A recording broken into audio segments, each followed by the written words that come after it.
السلام علیکم ورحمۃ اللہ وبرکاتہ۔ امید ہے کہ آپ تمام اللہ کے فضل و کرم سے بخیریت و عافیت ہوں گے۔ جمعیت علماء ہند کے صدر مولانا محمود مدنی صاحب نے، جیسا کہ میں 2-3 مرتبہ آپ کو کہہ بھی چکا ہوں، تمام ممالک کے سربراہوں سے یہ درخواست کی ہے کہ اسرائیل اور فلسطین کی جنگ کو جلد روکا جائے۔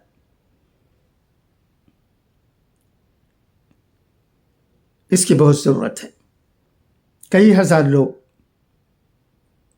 موت کے گھاٹ اتار دیے گئے ہیں اور کئی ہزار لوگ زخمی ہوئے ہیں۔ ان سب کے لیے ہماری دعائیں ہیں۔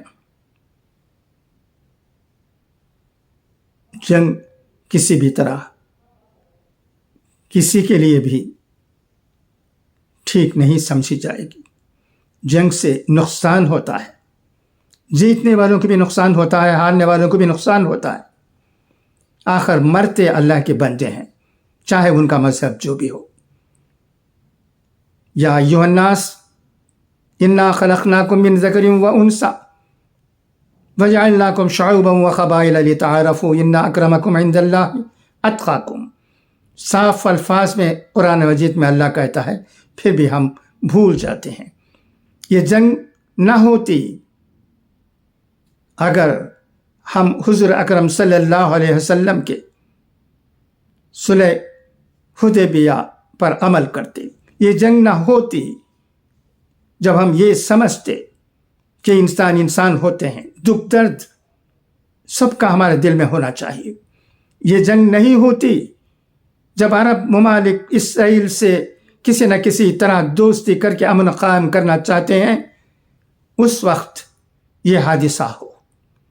یہ حادثہ کیوں ہوا، کیسے ہوا، یہ آپ جانتے ہیں، اور یہ بھی ہم تمام جانتے ہیں کہ اسرائیل غلط طریقے سے وہاں بنایا گیا۔ ہمارے ملک کے father of nation Mahatma Gandhi ji نے بھی اسی وقت کہا تھا، ہم پڑھتے ہیں کہ یہودیوں کے لیے یہ ایک الگ ملک، فلسطین کی زمین کو چھین کر بنانا کسی طرح سے بھی ٹھیک نہیں ہے۔ تاریخی غلطی ہے، غلطی ہو گئی، سب کچھ ہو گیا۔ اب کب تک یہ رونا روتے رہیں گے اور جنگ میں مشغول رہیں گے؟ لہٰذا چند عرب ممالک سے، خاص کر سعودی عربیہ سے کوشش ہو رہی ہے کہ دنیا میں امن و امان قائم کرنے کے لیے کس طرح اسرائیل کے ساتھ بھی کسی نہ کسی طرح کا ربط قائم ہو جائے۔ اس کوشش کے وقت یہ حادثہ پیش آیا ہے۔ یہ بہت ہی افسوس کی بات ہے، خاص کر ہم جیسے لوگوں کے لیے۔ اس میں کسی کو خوشی نہیں ہونی چاہیے۔ یہ خاص سے تالی نہیں بچتی ہے کہ معاملہ ابھی ختم ہو جائے گا، ایسا تو کہہ نہیں سکتے۔ امن و امان کے لیے کوشش ہونی چاہیے۔ ہمارا دین اسلام یہی کہتا ہے۔ اسی لیے جمعیت علماء کے صدر مولانا محمود مدنی صاحب نے بھی بڑے احتیاط سے کہا ہے کہ اس جنگ کو روکنا چاہیے۔ ان کی باتوں میں ہمیں سب کچھ سمجھ میں آتا ہے۔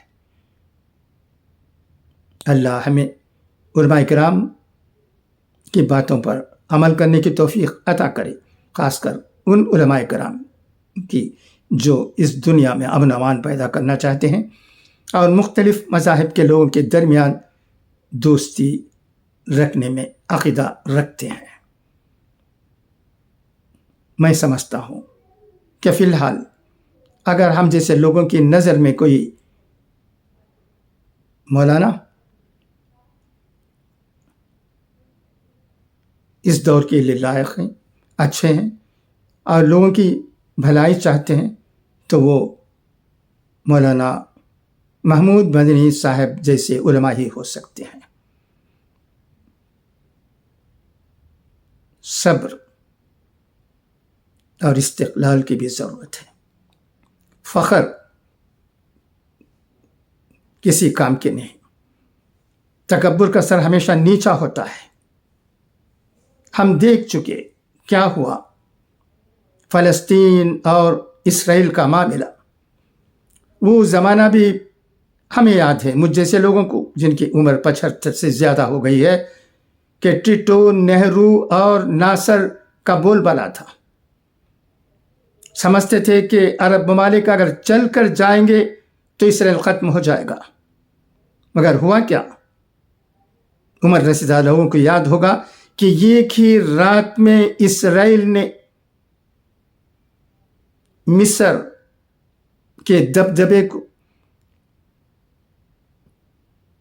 ختم کر دیا. ایک ہی رات میں، پھر میں دہراتا ہوں.